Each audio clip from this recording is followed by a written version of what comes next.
When I was young, it was my dad who taught me how to ride a bike.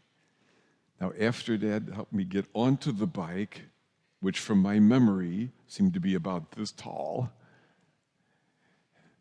Dad did what you needed to do when teaching someone how to ride a bike. Dad held on.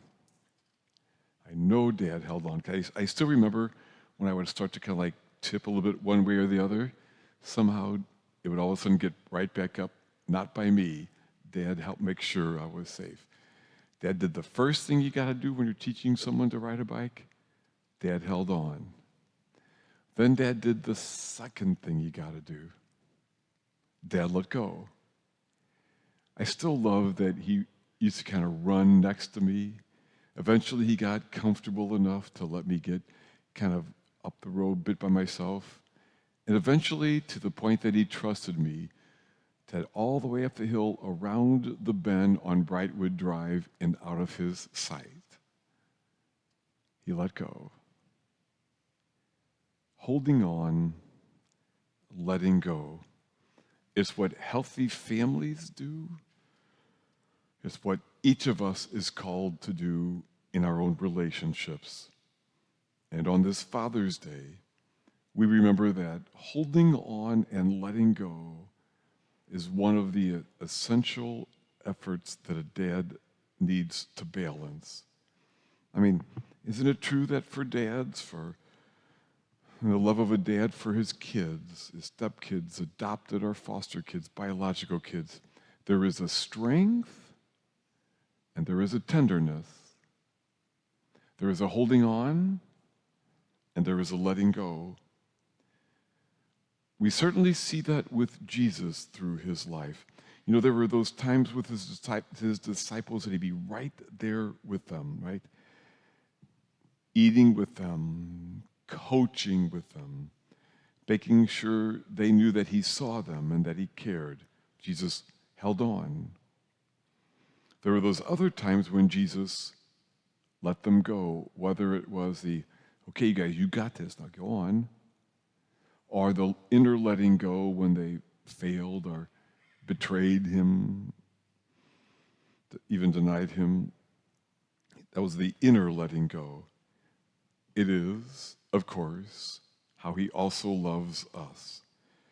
Today, Jesus teaches about this kind of love when he describes the kingdom of God this way. It is as if a man were to scatter seed on the land, right? The part that we do. Then the next part.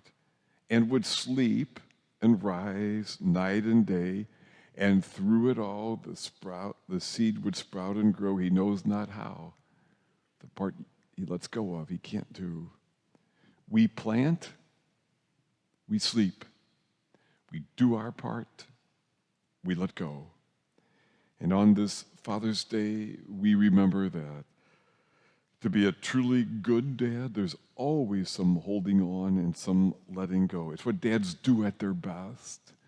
And when dads balance those two things, well, it's such a beautiful thing. It actually gives us a glimpse into the very heart of God. On this day, I know many of us think about our own dads, living and dead. As true for our moms, from our dads, we get our greatest gifts. And of course, no dad does this holding on and letting go perfectly, right? Some held us too tightly. We're too controlling.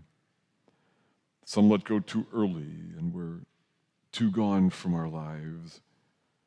Even if we would describe our parents as wonderful, there's some pain from them. And I know for some, the pain is really rough. And if that's you, a couple things. Please know that God is not like that part.